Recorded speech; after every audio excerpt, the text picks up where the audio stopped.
It is proving tougher, messier, and rather comically more complex than the selection of presidential candidates.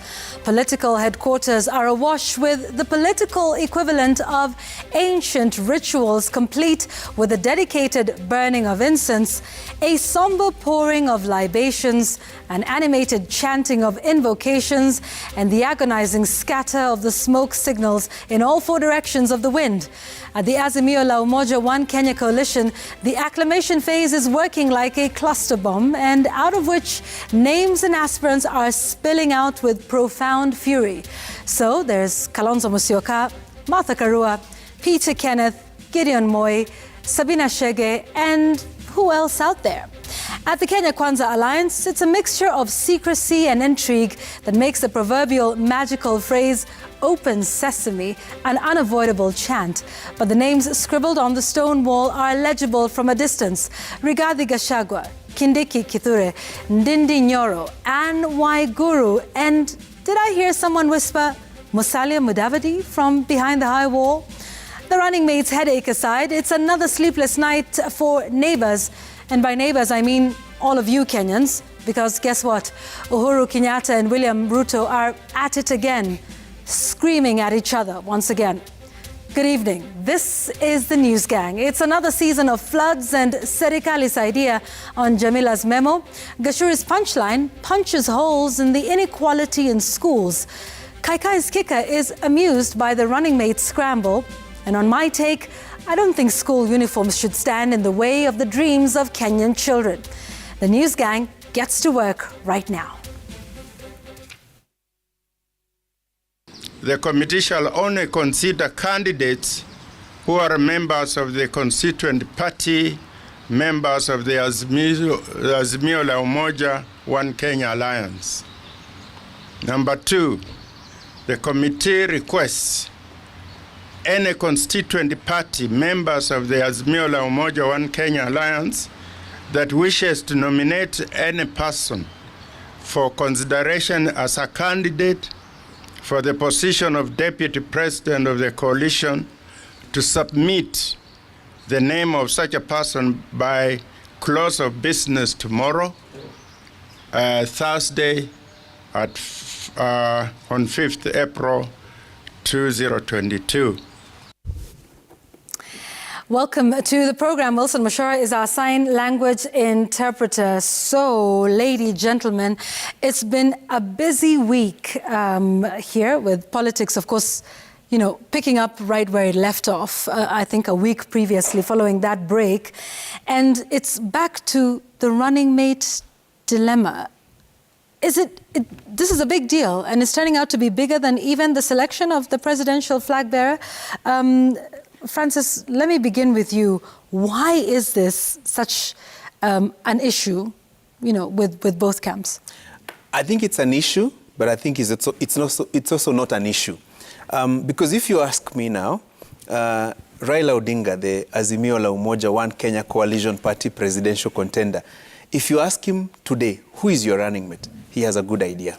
If you ask William Ruto, the presidential contender of the Kenya Kwanza Alliance, if you ask him, he knows who his running mate is.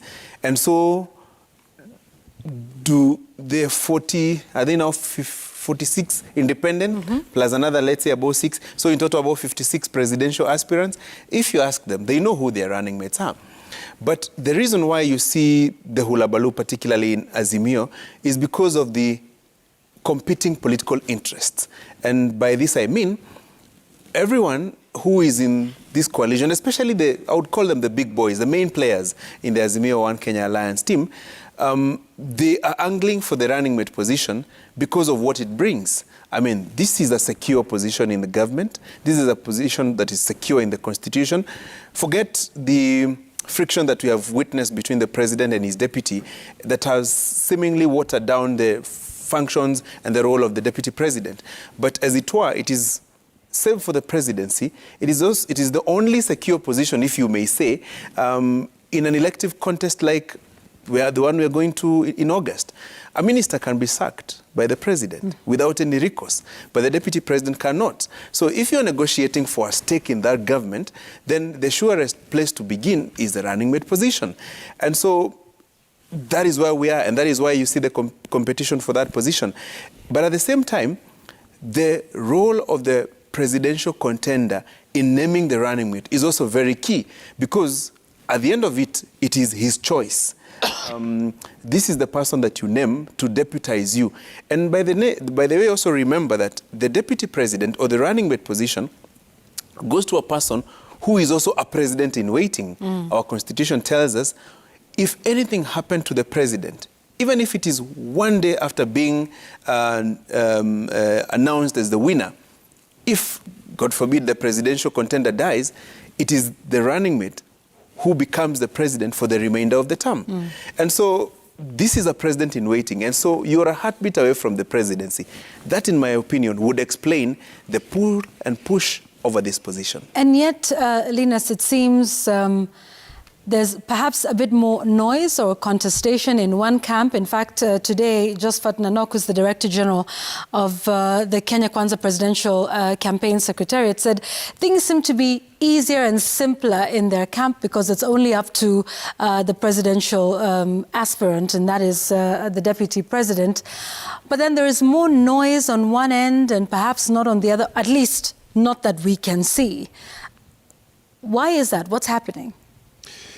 It generally speaks to the profile of each side, and Azimio la Umoja, One Kenya, quite frankly, has more problems to deal with in terms of the number of leaders it has gotten together who are completely diverse in terms of background, and you have to please all of them, and they all came in for different reasons. A majority of them did come in this because of the running mate's position and the position of deputy president. And they're looking at it not so much as a position for now, but as a springboard to the next position, which is that of president. They think it would work that way, which is why you'll see there is this major scramble. When you look at Kalonzo Musyoka, for example, he's taking everything in this, basically, short of submitting his long CV in elective politics. He's been saying he's the most qualified to be in that position, because what they are now doing, all these aspirants that you're seeing scrambling for position of running mate, are all looking at 2027 already, because they are saying, oh, being vice president, being deputy president may place me in a better standing for the succession game in 2027. But look again, why are we in all this? It's because our politics is regional in nature. Both coalitions, as the Kenya Kwanza Alliance and the Azimio la Umoja, One Kenya Alliance, have to play to the regional numbers. And you have to do this using the regional kingpins. Regional kingpins have always been part of our political strategizing. When you look even at how the National Rainbow Coalition defeated KANU in 2002, they had to form something that sort of promises some positions to leaders from certain regions, or spread it as much as you can to make it coalitions of the tribes, and everybody would like to be, every political formation would like to claim to be the biggest political formation when it comes to reaching out to tribes. So look at what is going on right now. First of all, there is this major scramble for the Mount Kenya, region. And you look at the running mate dilemma for both formations, both revolve around Mount Kenya. You still have to make it look like you want to go for the area or region that has the bulk of votes. It's 5 point, Francis? Almost 6 million. Almost 6 million votes, which is why you see the list you read out there, you named many aspirants. Yeah.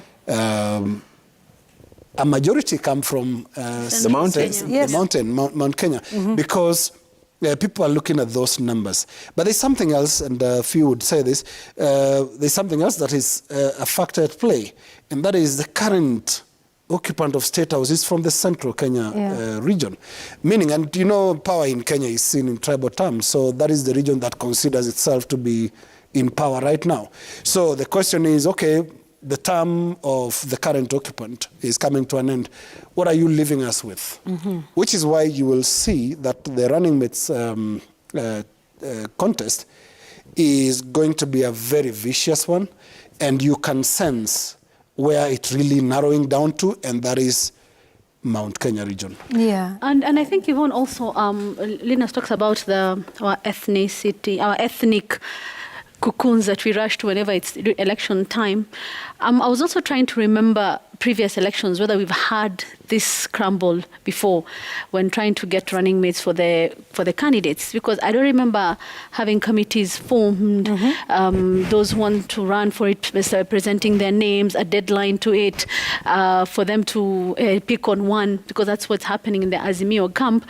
But I want to talk about two things. One, today on our Sema and a Citizen show during the day, we did a mock election of sorts. We had our correspondents in different parts of the country doing mock polls, where we had them go to the markets and places where we have a crowd of people, asking them to sort of vote on who they would think would be the appropriate running mate for each of the coalitions. And I won't mention who were picked, but it was interesting what they had to say for the reasons why they were picking the people they were picking. Because they were saying, tunataka mtu ambaye pengine ni tofauti na wale ambao tumewahi kuona. That's one thing that came out quite a bit. Two, they said we want someone who will represent us. Three, they said someone ambaye atafanya kazi vizuri na yule ambaye anawania urais. And they seemed to know who they wanted. It was interesting to hear them say that, because when we asked them, would the choice of running mate determine whether or not you will vote for a particular candidate, and they said yes, they would, because we feel that that person atamsaidia yule ambaye atawania wadhifa huo, Yvonne. And that I found very interesting today, and I think if you could go on YouTube, you can get to see what people said on the show. But I think, Yvonne, going forward, today we saw Kalonzo Musyoka on a tour in Machakos, and he'll do it all the way to Mombasa. He's calling it the Mombasa road trip. Mombasa road trip, where of course anampigia debe Raila Odinga na Azimio la Umoja, but he spoke about this whole issue of running mate. Remember, interviews, hapana hakuna interviews. Why should Kalonzo go for interviews? He's a seasoned politician. He's calling for a three-way meeting between him and President Uhuru Kenyatta and Raila Odinga to decide, because he says he's above. He's run for deputy president he's been Raila Odinga's running mate several times, and twice he believes his profile is big enough. But why did this come? It's because on the other side, the Kenya Kwanza camp has actually been talking about how Kalonzo should be the running mate, and all this sympathy from that end, and maswali anaibuka kuhusu haya, and he felt he had to explain himself today and say, I'm not in any secret pact with anybody. I'm in this to try and defeat the other side. And because there have been all these talks the past few days, Yvonne, I thought, why is there so much interest from the other side about whether Kalonzo Musyoka is the running mate or not in Azimio la Umoja One Kenya Coalition Party? And it's, it's all about, of course, psychological games, you would imagine, trying to see and sound out, what's happening, in the other camp. And perhaps it's the idea of, doing the regional arithmetic. So if these ones have X person who we believe influences X million number of votes, and if we have this person on this end, and I think it'll go right down to the wire, because that deadline is May the 16th. I guess both sides will be looking to see who is selected on one side. So if they select a female and who comes from central Kenya, what will the other side do? If they select somebody who's not from central Kenya, what decisions will be made on the other side? If you select somebody from, Ukambani, or somebody from Western Kenya. And those are the real arithmetic that is being done. And like you said, it's interesting that there's a scramble now. I believe in 2013 and 2017, for instance, on that side of the political divide, it seemed almost obvious, a foregone conclusion that it would be Kalonzo Musyoka, but that is not the case, on this end. One of the things I wanted to, ask you about this, Francis, and I think Linus had alluded to it earlier, but Kenya Kwanza, what is happening, with them? Today, Nanok said, well, for us, it's a lot simpler. It's really up to, the party leader, and he will decide. But then, we've seen, a bit of at least a few names coming up. I won't call it a scramble, at least not visibly that we can see, but who knows what could be happening behind the scenes. Maybe we could take some time to get into, the Kenya Kwanza team and some of the names that have been proposed. Easier said than done. If it was a done deal, the way Josephat Nanok, the Director General of William Ruto's presidential campaign, wants us to believe, then by now the running mate should have been named. So that tells you there is a scramble, only that it is not playing out as openly as it is in Azimio, because the considerations are slightly different. And put it this way, this is a game of numbers. And this game of numbers is also about the structuring of the coalition. It's about who gets what. It's about who becomes the running mate. Whichever choice will be made for a running mate, let's say by Kenya Kwanza, will have repercussions on the vote outcome. Whichever decision that is made on the running mate by Azimio will have consequences, one, on the voter turnout, and two, on the actual casting of ballots. So, and you will see a game of sizing, The Kenya Kwanza team would also want to know who Raila Odinga is picking as his running mate. And the vice versa is also true. The Azimio team would also want to know who the Kenya Kwanza team is naming. And I suspect this may go all the way to 16. Well, the selection panel in Azimio tells us they will be done with this by 10th of May, that is next week. That gives them time between the 10th and the 16th to make the announcement. The selection panel will propose a name, but it will be up to the presidential contender and of course, and some other behind-the-scene intrigues to decide on a name. I would think part of that is to wait and see what the Kenya Kwanza will come up with, because either way it has consequences. The scramble is there, and I dare say again, if it was as easy, by now the lineup in Kenya Kwanza would be complete, would be knowing who is the presidential contender, who is the running mate. But because there's also a bit of scramble, that's why the name will remain a secret for now. But the challenges therein, I would think, are not as vast as you would see in Azimio. Because, the names have been narrowed to Professor Kithure Kindiki, the Tharaka Nithi senator. Remember, he had interests in the gubernatorial seat in Tharaka Nithi. Yes. He pulled out. And you remember William Ruto, the presidential contender of Kenya Kwanza, going to Tharaka Nithi and actually asking the people, do you want me to go with Professor Kindiki to Nairobi so that he helps me in the presidential campaigns? And the answer was in affirmative. Basically settling that friction between Muthomi Njuki and Professor Kindiki. Basically, that allows Muthomi Njuki to, get a second stab. Absolutely, and that means Professor Kindiki is not vying for the Senate seat. So either way, whichever design or whichever decision will be made, he remains at the national level in terms of the structuring of the coalition. And he's a contender for this. His name keeps coming up. There is the name of Rigathi Gachagua, the Member of Parliament for Madeira, who has been loyal, and been by the Deputy President's side, for quite some time, fighting battles alongside him, and and a forceful figure at that, especially in the mountain. Correct. And there's also the name of Justin Muturi, Speaker of the National Assembly.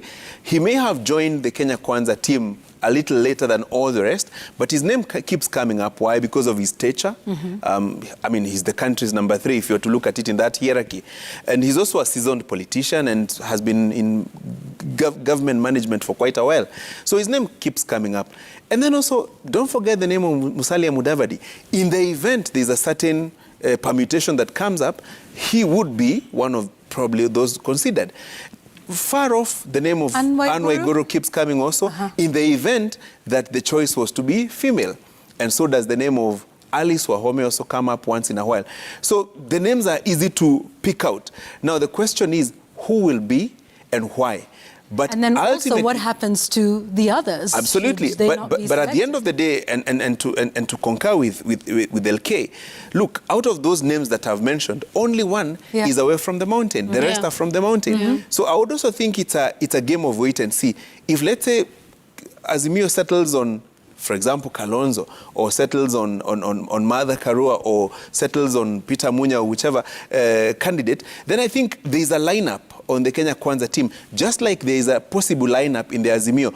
You know, like for like pairing. Yeah. If you field this way, we have this pattern. If you ukiweka huku, tunaweka huku. I would think it's part of this political permutation. Yeah, and before Linus comes in, just a quick one, hiyo ya kuweka na kuweka, because wanaangalia pia each candidate analeta nini, because you cannot, Kalonzo Musyoka is in all aspects kingpin wa eneo hilo la Ukambani. Kura milioni 1.8 tuseme zinaingia kibindoni, even if you include in the three counties, without talking about the others in diaspora. Yes, that's the three counties. So umuhimu wake in this coalition cannot be understated. But then I'm sure, as we've always said, all the candidates are looking for as much votes as they can get from whatever places they can. Central is one such area. We've said they don't have a kingpin right now because they don't have a candidate.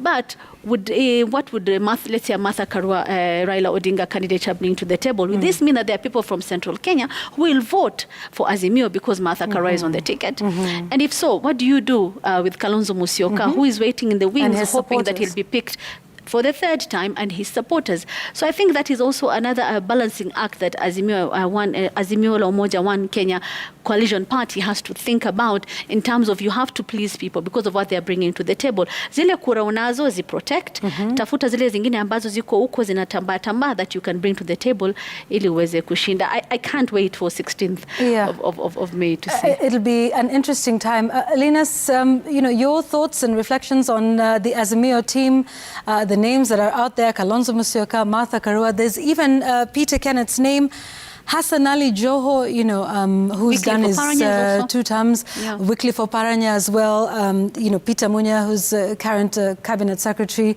What does that lineup on the Azimio end look like?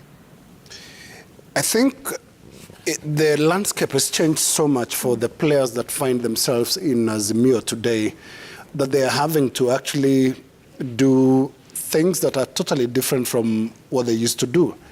When you look at Kalonzo Musyoka, he's been making the simple argument that I have been on that ticket twice. So, I mean, you can use the results of the previous interviews, if there were any, to gauge me for this one. And but Raila Odinga knows he's not running the 2013 or 2017 race. Yeah. This is a completely different ball game.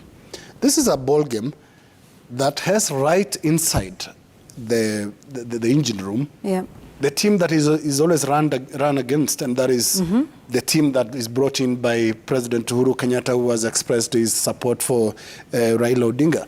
And therein comes the complication for the traditional Raila team that included Kalonzo Musyoka. Because now what comes is the possibility of being displaced by the new forces that are coming into the coalition. And so ODM and Jubilee are in the same coalition. So Jubilee will obviously say, okay, what is in it for us? And for a long time, the talk was that side will have to share the presidency. That is ODM taking the president, and Jubilee claiming the running mate slot. So that is why this is getting complicated. So Kalonzo Musyoka is coming with the credentials of 2013, 2017. But then there are new players coming in. Martha Karua, for example. Martha Karua has a strong card in, first of all, region, and 2, gender. This is a potentially exciting prospect of having a woman, the first ever woman in the presidential ticket. So those are the 2 things that are going far. You look at Peter Kenneth. Peter Kenneth is such a natural deputy or vice president because you wouldn't doubt loyalty. You wouldn't. He's been with Raila Odinga on the campaign trail. Yes.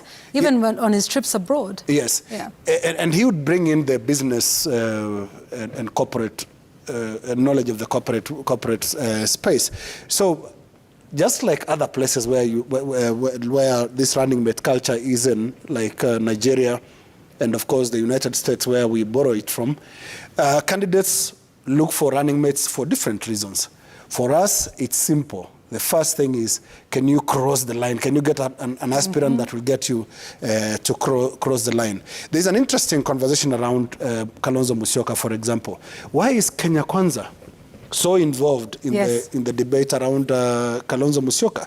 Because Kenya Kwanza is watching the game that Azimio will play, because it will also determine how they'll play theirs. So they're watching the moves.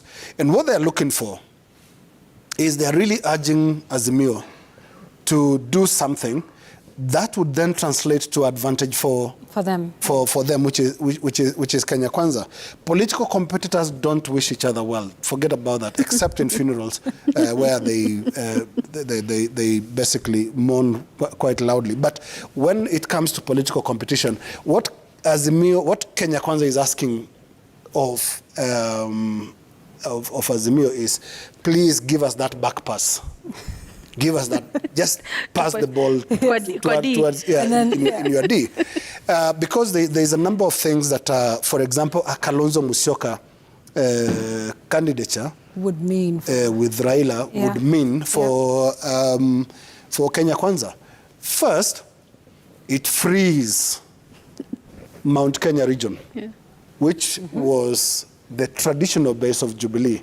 So William Ruto and Kenya Kwanza will now say, we're home and free again. We told you. They didn't have your interest at heart. You remember the ticket was beaten twice? Yes. 2013, 2017. Yes. So they're looking for a scenario like that, because it's a very easy ticket to profile. Because you will say, oh, they're back. You remember them, don't you? Same jerseys, same names. We know how to beat them. You know how to beat them. Before. Go and do the right thing.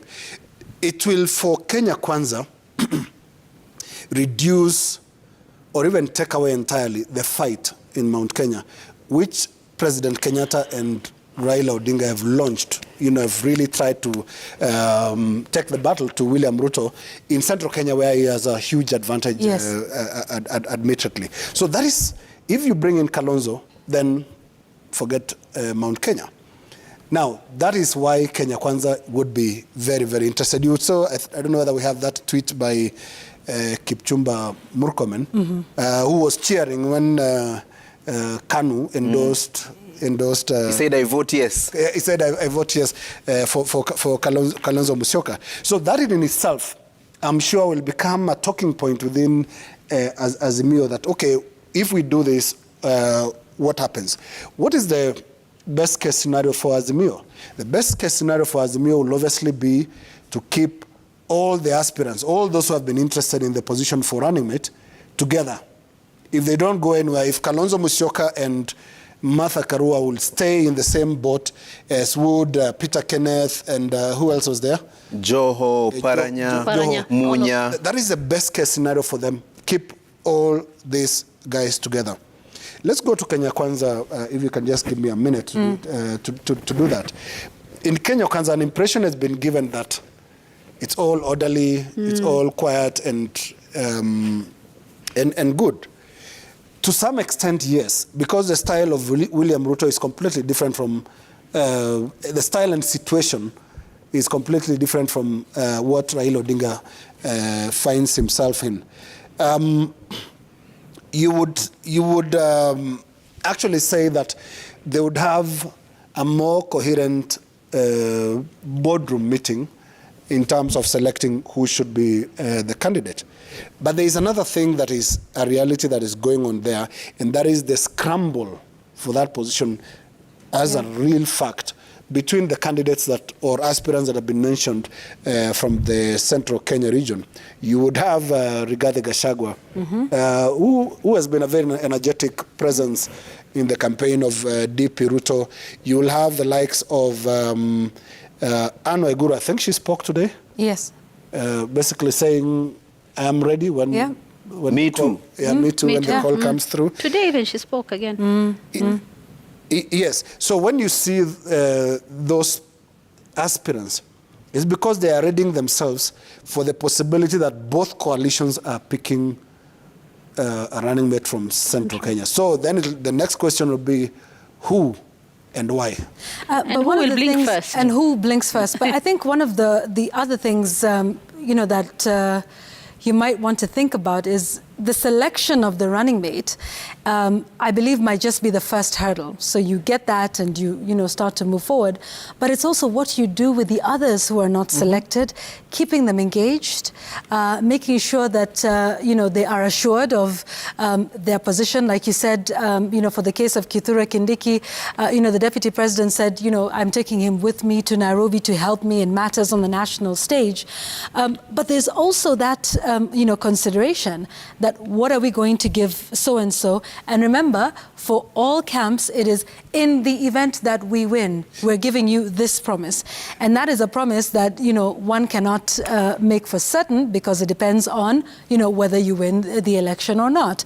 And so I guess that's also the other thing that you consider. So if you don't have person X as your running mate, what do you do with them? How do you keep them happy and their supporters happy? What are you promising them? And remember, it's not just them. There is, many other people who make contributions to the party and the campaign.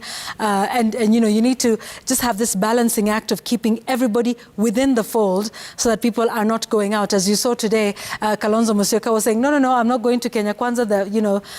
That's not the idea, but I'm here to stay. But, I definitely want to be the running mate. You see, it was quite suspect how and why the Kenya Kwanza team was seemingly defending Kalonzo and speaking for him.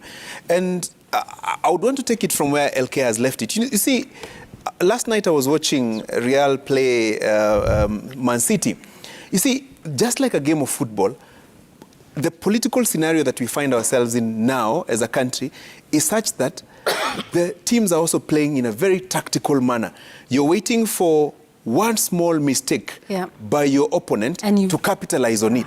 And so one such mistake is the choice of a running mate, because the choice will, as it were, trigger consequences. This is one position, and you have like 5, 6, 7 people interested in it. So other than determining who you give that seat, you also have to prepare to deal with those who don't get it and ensure that they remain within the fold. And as they remain within the fold, what is it that will keep them in the fold? For example, the position is one for the running mate. Well, there may be other arguable positions that can be used as bargaining chips. The Speaker of the National Assembly, the Speaker of the Senate. As a matter of priority, each of the two main teams the first order of business will be to create a position of a chief minister. You can take this to the nearest bank, because you will have issued a political promissory note to especially the main contender for the running mate position who will not get it. So, as it were, the biggest promise will be, chill out, we will create the position of a chief minister. Color it with things like you will be the supervisor and coordinator of government operations. More or less like maybe that'll be the next scramble, right, after the election. More or less like what we see currently Dr. Matiang'i holding. That will be one of the political promissory notes. So, other than dealing with the running mate position, you also have to create other positions. But this is in the event that you win. If you don't win, then it means being in the political cold for the next 5 years. And I would look at it this way. It's also a psychological warfare. In the event, for example, Azimio team does not name Kalonzo Musyoka as the running mate, and let's say settles on Martha Karua, you can expect, as a matter of priority, the Kenya Kwanza team will go to Kambani and tell them, we told you, you see, we told you Kalonzo amechezwa, or something like that. And in the event the Azimio team names Kalonzo, you will see the Kenya Kwanza team land in the mountain and tell guys, so mtu wenu ni nani hapo? Where is your person in that lineup? And this is a lineup that you beat in 2013 and 2017. So whichever choice is made, then there will be talking points. And the vice versa is also true.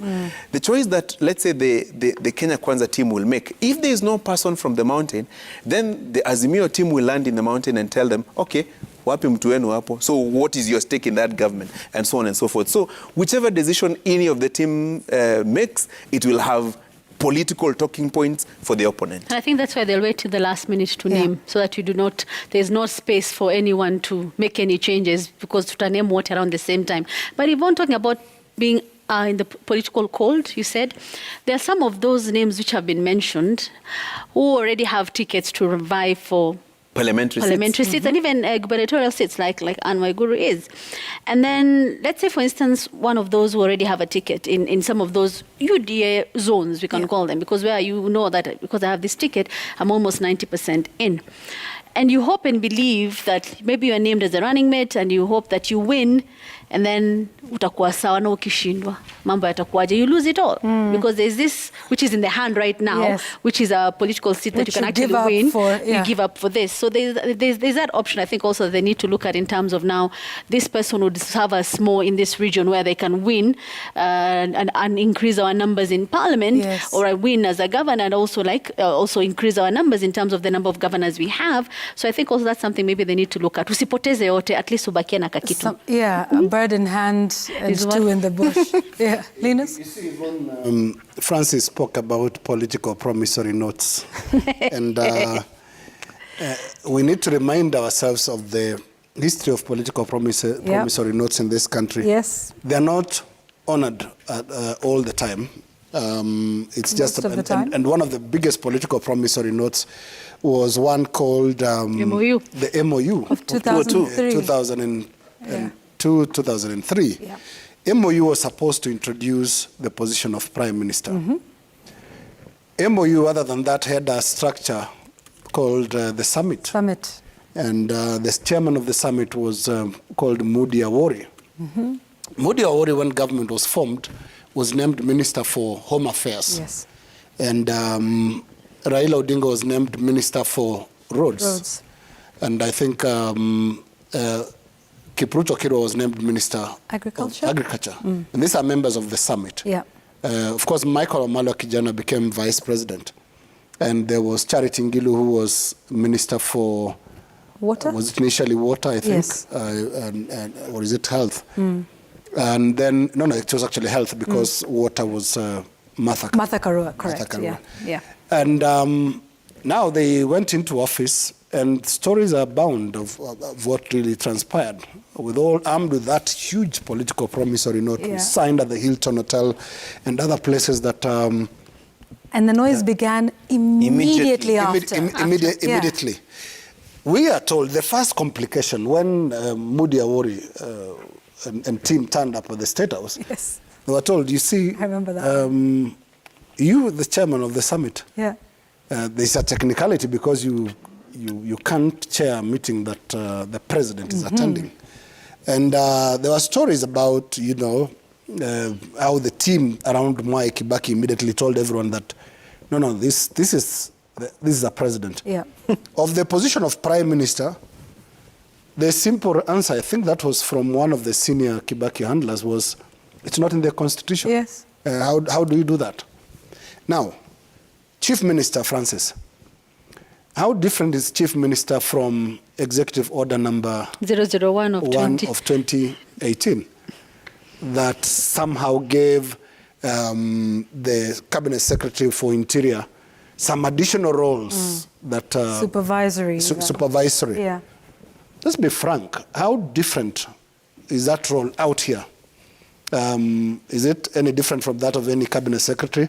Maybe internally in government they are filling, the supervisory roles of Fred Matiang'i, but out here it is of almost insignificant political interpretation.